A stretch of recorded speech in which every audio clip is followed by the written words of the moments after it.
श्रीविश्वनाथं शरणं प्रपद्ये। श्रीराम राम रघुनन्दन राम राम, श्रीराम राम भरताग्रज राम राम, श्रीराम राम रणकर्कश राम राम, श्रीराम राम शरणं राम राम। कृष्णाय वासुदेवाय हरे परमात्मने प्रणतक्लेशनाशाय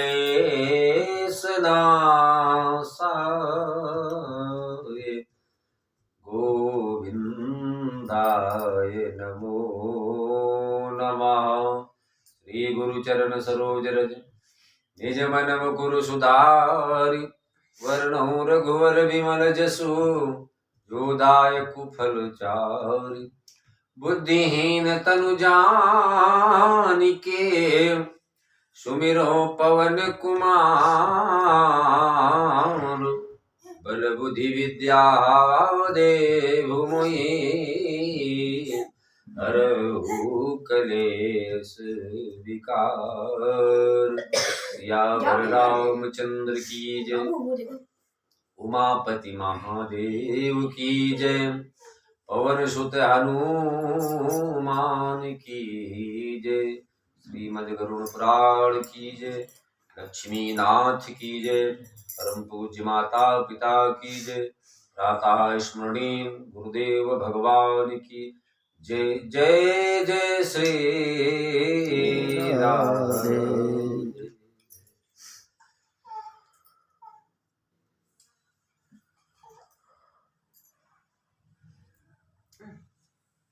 चश्मा लगाते हो दिखाई नहीं पड़ता। जगत नियंता जगदाधार जगदीश्वर,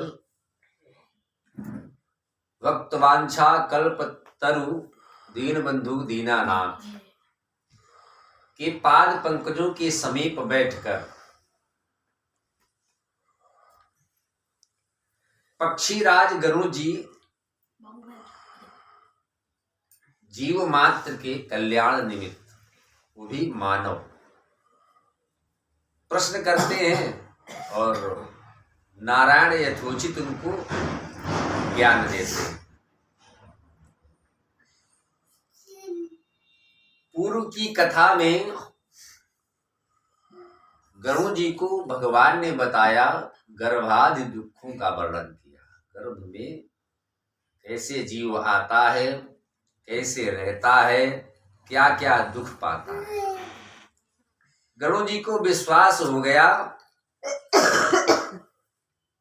कि कर्म का फल कहीं भी रहो, चाहे गर्भ में हो, चाहे बाहर हो, यमलोक हो, देवलोक हो, कहीं भी हो, आपको भोगना अवश्य पड़ेगा। जैसे सूर्य भगवान का दर्शन होता है तो प्रकाश सारे विश्व में फैल जाता है, इसी प्रकार कर्मों के फल को विश्व में आप कहीं भी हो, किसी अवस्था में हो, आपको उसका भोग भोगना पड़ेगा। गरुड़ महाराज जी ने कहा, प्रभु ऐसा कोई उपाय है जिससे नरक की यातना कम हो जाए या मिले ही ना, भोगनी ना पड़े।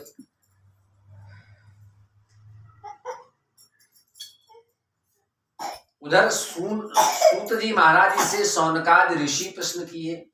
कहा, महाराज गरुड़ जी ने गर्भादि दुखों के प्रसंग को सुना, आपने बताया था कि गरुड़ जी महाराज कंपित हो गए।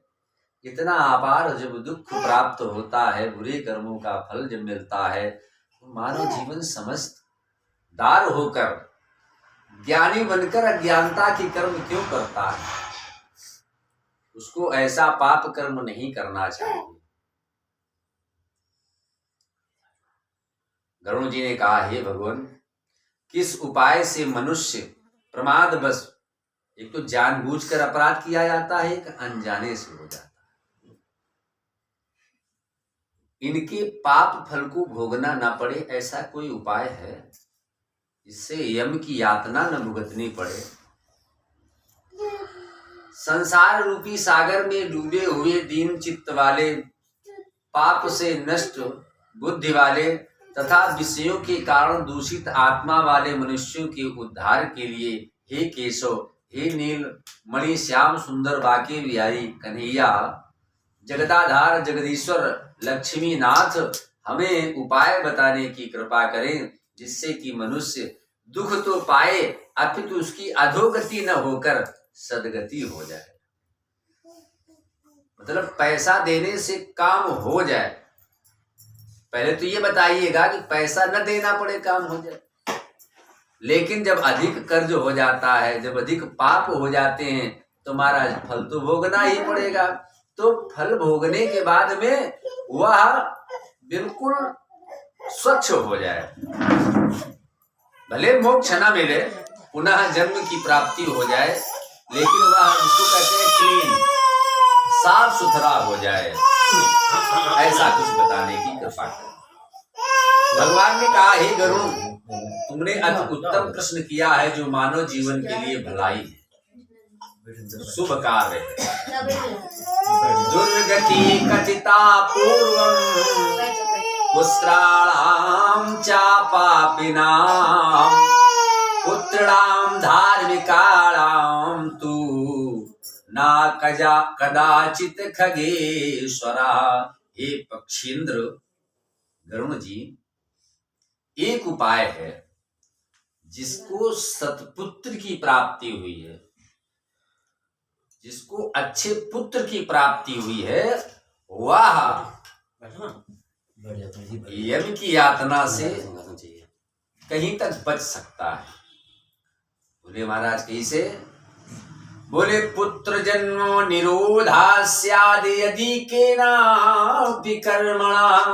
महाराज जरूरी नहीं सबको विधाता ने पुत्र दिए हो। बहुत से संसार में ऐसे लोग होते हैं जिनके फलस्वरूप उन्हें पुत्र ही नहीं प्राप्त होते हैं। तो वो क्या करे? उसके लिए क्या उपाय है?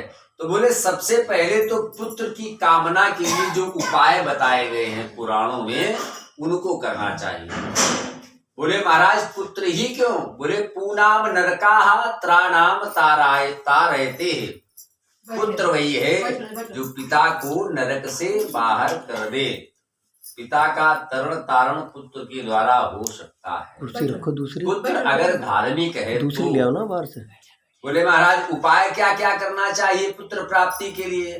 बोले हरिवंश कथा श्रुत्वा, हरिवंश की कथा को श्रवण करें। सतचंडी विधानता, एक सतचंडी यज्ञ होती है दुर्गा जी की, उस यज्ञ के विधान को अपनाना चाहिए। भक्तया श्री शिवम आराधे पुत्रम उत्पातये सुधी।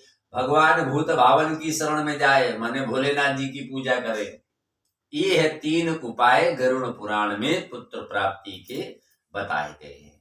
हरिवंश पुराण की कथा को श्रवण करे, सतचंडी यज्ञ विधान के द्वारा पुत्र की प्राप्ति की कामना करे, और भगवान शंकर की पूजा करने के बाद में पुत्र की कामना करे, जिसका